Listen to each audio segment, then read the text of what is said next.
Hi guys, I'm still relatively new in the fragrance world, but I still have it's been about 3 years. I still have an idea about which fragrances I think are worth the hype and not, and I find this a quite common topic, but I do often find myself clicking on those videos, and I really want to hear which ones people think are worth the hype and not. And I mean, taste is so different and it's subjective, and it's not really, you can't really say this is a good fragrance or this is a bad fragrance, but I still find it interesting to hear why, and I think that what some reviewers don't take into consideration maybe is the price point. So I have here a mixture of fragrances that are worth the hype and fragrances that are not worth the hype. So of course I don't have the ones that aren't worth the hype anymore. Some of them I have owned, but don't anymore. Some of the ones that I think are really worth the hype, I still consider Oud Satin Mood one of my most beautiful fragrances, but it is quite a heavy wear. Look at that, it's kind of all, I need to fix up, polish my bottles. Anyway, this is such a beautiful oud, a rose, vanilla fragrance. It's just, this is a masterpiece. I don't say the word masterpiece very often, but this is a masterpiece for sure. If you haven't tried it, go and try it, but none of these are safe blind buys because this is a really, really heavy fragrance, and I'm not sure like everybody would like it. So even if I see that, I don't make this video so people should go out and blind buy. I go make this video so people should go out and try the ones that are worth the hype. And even the ones that are not worth the hype, because it's fun with the discussion, and maybe, you know, my taste is different than yours. This is another one that I think is really worth the hype. It's Le Lion from Chanel. I was on the fence about this one in the beginning. It was kind of a love-hate thing, and then it kind of grew into love. But it's such a unique take on amber. It's an amber, a smoky, kind of shippy, a little bit tarish, from birch tar, amber. I don't think birch is listed in this fragrance, but that's definitely what I'm getting from this. But when it dries down, it becomes really soft and vanillic, and even though it is really kind of tarish in the beginning, it really, it's just incredible, this fragrance. So worth the hype. Another fragrance that I don't know why I don't own a full bottle of it. This is like my third decant. It's Ani from Nishane. I think it's so worth the hype. Cécile Sorokian, I think, is becoming one of my favorite perfumers. She created this. It's like a spicy vanilla. It has some citrus in the top. I think it's got ambergris. It's just such a full fragrance. It's expensive, but it is worth the money. It has good longevity, has good projection. It's interesting. I would not call this a people pleaser. It's unisex. It's just, and the reason I haven't bought a full bottle, it's a little bit because I just can't own everything. And I don't wear it that often because I'm always kind of on to smelling new stuff, and having a whole bottle of this one that I know so well, it kind of didn't make any sense last time I was like buying full bottles. But I think next time if I see it like reduced with 20 or 25%, I'll definitely get a bottle. I think it is super beautiful. Ani. And then one that I kind of discovered a little bit later, I had to get used to it, is Love Don't Be Shy from Kilian. This is like a really nice orange blossom, kind of marshmallowy type fragrance that's super sweet, but I don't find it cloying. It's just such a beautiful floral sweetness, and that little tiny dent, I mean, I've worn it a lot of times, and a little goes a long way with this particular fragrance. Yeah, Love Don't Be Shy from Kilian. I think it's one of the best orange blossom, kind of creamy fragrances on the market. And then I only have a sample, but it's going to last so long, and I don't think I'll ever get a full bottle of this, but it's Oud for Greatness from Initio, Privé, Perfumes Privé, I don't know, Initio, anyway. They only come in 90 ml bottles, and this is such a heavy fragrance. I typically just bring it out and smell it. I don't wear it that often, but I do understand the hype. I think it's worth the hype, but I don't know if it's like, I haven't really smelled this on other people, and it's really kind of an overwhelmingly good fragrance, but it's kind of a heavy wear, just like Oud Satin Mood. I don't know, I just think it's really worth the hype, and I think also it's good value for money, for sure.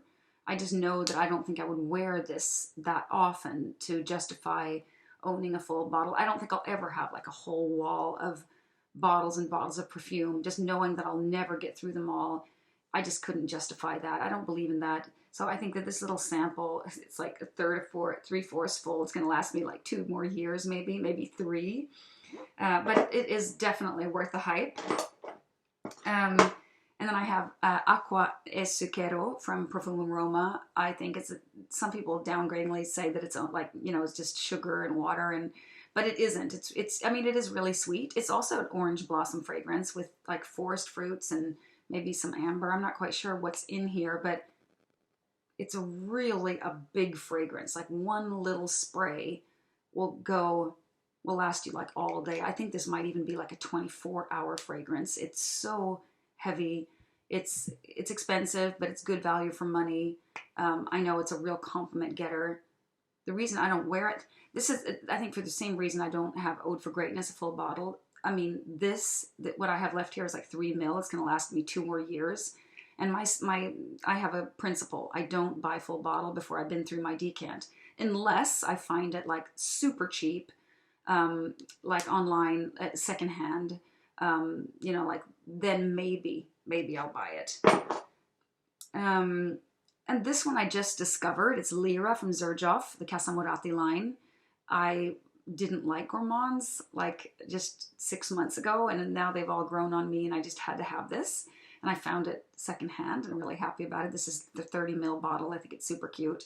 This is like a caramel lemon cake, kind of sticky. It has vanilla. It's really sweet. But I tried it side by side with Acqua e Zucchero, and this is like, I mean, this is a pretty potent fragrance, but not compared to Acqua e Zucchero, because that's like super, super loud. This one is more moderate, I would say, but it goes a little bit in a different direction. I find it maybe a slightly more interesting than Acqua e Zucchero. I mean, this is not an orange flower fragrance. This is more of a gourmand, but they have the same kind of level of sweetness. It's just different kinds of sweetness. They do have a little bit, they remind me a little bit of each other, actually. Those were my worth the hype. Oh yeah, and then I also, I don't own everything that's worth the hype. I think Creed Aventus is also worth the hype. And I have also smelled this on my, Victor, who I used to be married to. He sadly passed away 6 years ago, but I had a decant of it, and I found it was too masculine on me, but I've smelled it on his brother, that has worn it several times when I met him, and it smells really, really good on a man. It's kind of a, it's famous for having like pineapple in the top, because that was quite unusual when it first came out. And then it has like woodsy notes in the base, I think, or it has oak moss in the base, and it has florals in the middle. It's kind of but I still don't find it unisex. I find it very masculine for some reason. I'm not quite sure why. And ambergris, which is kind of an animalic, salty note that gives fragrances a really nice depth. I find Creed has that a lot in their fragrances. And I know that there's been a lot of talk about Creed lately, and I read The Ghost Perfumer, and they're still good fragrances, even though maybe the ones who says, I mean, the perfumer that has been put on the bottle basically is not the real perfumer. They had a ghost perfumer for many, many years that never really got properly paid, but that doesn't mean the fragrances are bad. But this is not a house that has been like inherited through 7 generations, and they have not created fragrances for Napoleon, blah, blah, blah. It's all just kind of, or anyway, if you read this book, it becomes quite clear that that was not really the case. Anyway, I just thought that was a really interesting read. Super complicated read. But I really do like Creed Aventus. I've been single almost this whole time when I've been like a fragrance nerd. So I haven't really had the chance to smell a whole lot of fragrances like on men. I mean, some definitely, but that one I really like. And then I don't think I talked about this yet. Santal Complet from Fragrance du Bois. I think this is worth the hype in terms of this is a really unique fragrance. It's like a beautiful sandalwood, creamy coconut, kind of not super much coconut, but just like a hint. And it has lemon and black pepper. And I think there's some violet in here. It's just kind of it works in the winter, but it's also a little bit of a summery kind of, it's not a suntan lotion fragrance, but it's like, there's something tropical about it. And I think it's really, really special, this fragrance. So I think it's worth the hype, but it's not really worth the price. I got this secondhand, and I think it's worth it when I paid like 2/3 of the price for a full bottle. The retail price is like $300, I think, for this. I think it's too much because of the longevity. Longevity is not good, and it kind of dries down to a more generic kind of vanilla fragrance, but the opening and like the first 30 minutes are just so beautiful. So I still think this is actually worth the hype. Okay, so what don't I think is worth the hype? I find that just as interesting as hearing what fragrances are worth the hype. And it's just fun with the discussion. I think basically everything from Byredo is not worth the hype. That's pretty, yeah, I'm just expressing my opinion now. I feel bad, I'm Swedish and I should really love Byredo, but I think they're just so commercial. They're just releasing fragrance after fragrance that are not that great. I do like the new Eyes Closed. I mean, I like it. I just don't think it's incredible. I've realized I don't need it because I have other nice fragrances. I have Santal Austral that reminds me of that. But like the last releases that have come, like Mixed Emotions and Mumbai Noise and Los Santos something, they're just not, they're not unique. They're not, I don't know. There's something about this house. I think they're super, super overhyped. I would much more rather spend my money elsewhere than on a Byredo fragrance. Naxos, I used to have a bottle from Xerjoff. I mean, it is a beautiful honey and tobacco fragrance with some lavender, and I think it has some lemon or bergamot or something. It was so kind of heavy and sweet. That honey and tobacco, it's just too much. And I mean, I think I can see why it's hyped. I just think it's not worth the hype. And I think it's quite like a heavy wear, not so unique either. I think there are others like it. That doesn't mean it's bad, but like Bleu Lazuli from Armani Privé is a kind of a tobacco honey fragrance that I think is equally good and that people don't talk about quite as much. So there are others, so I don't think you should just go for that one. If you like it, you should try all the honey tobacco fragrances and then make up your mind. But I was blown away at the counter when I first smelled it, and I got a bottle, and it was just kind of on impulse, and that's not a good way of buying fragrances. Okay, so Rouge Malachite. I, thank God, went through 2 decants, and then I just realized it was choking me out. It ruined my tuberose love for 1.5 years. Now it's slowly coming back, and I'm looking now for like a greenish kind of tuberose, but Moon Bloom or Carnal Flower might be one of those two maybe, or Fracas maybe, or Fracas, I'm not quite sure how to pronounce that, from Robert Piguet. No, so I don't think Rouge Malachite is worth the hype. I think Demi Rawling kind of started the hype on that one. And I used to watch her videos like all the time. I like the way she described fragrances, and she's just charming and beautiful. And I love that accent of hers. But I find her a little bit too sponsored now. And also I don't quite have the same taste as she does. I mean, it does overlap. I think that she does mention a lot of good fragrances, and I often go out and smell them and stuff. But I'm careful before I buy, at least before I buy full bottle at full retail price. And then Baccarat Rouge 540 is not worth the hype to me because I can't smell it. I can only smell this much of it, and basically nothing. And I know it's like a super overwhelming and powerful fragrance to other people. And for me, perfume is primarily for myself. So Baccarat Rouge, not worth the hype. It's expensive, and I can't smell it. I'm anosmic to it. What else have I got? Vanille Havane from Les Indemodables. I didn't understand. It's kind of, to me, it's a tobacco fragrance. I didn't like it. I know there's one from Hermes that it reminds me of it called Amber Navargil or something, and I didn't like that one either. That was also very tobacco-ish. And then I have written down Chergui from Serge. I ended up getting rid of that. I don't know, something about it. Didn't like it. 1888 from Casamorati. That was a little bit too, it wasn't well-rounded. I don't think that's worth the hype either. And then Santal 33, I think it's too boring because everyone has it, but I don't like that leather and sandalwood combination at all. I especially don't like the opening.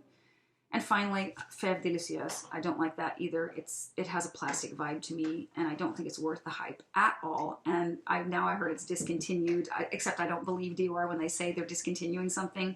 They still always have bottles under the counter if you ask for them. And then I think they'll bring them back, or you can always get a hold of. I bought a big bottle of New Look 1947 from Dior, and that was like 6 months ago. And I just passed that department store and they had a bottle of it out. And I asked if it was discontinued. They said it was discontinued, but they still have it in stock. And I don't know. I just think it's some kind of trick they do. They want to make you feel like you're getting the last bottle. Like they did the same now with these 3 new ones that are kind of, they're old fragrances that they brought back and kind of updated the formula in cooperation with the new perfumer, Francis Kurkdjian. And I think that they're like our local department store. Oh, we only have 20 bottles. You know, you better get it now or you're not going to be getting a bottle. I don't buy that. As soon as they talk about that kind of stuff, I'm like, okay, this is just a sales hack that they have. It doesn't work on me. And I always think when I see things on sale and it's like last day or anything like that, I'm always like, there's always going to be a new campaign, a new 25% off or whatever.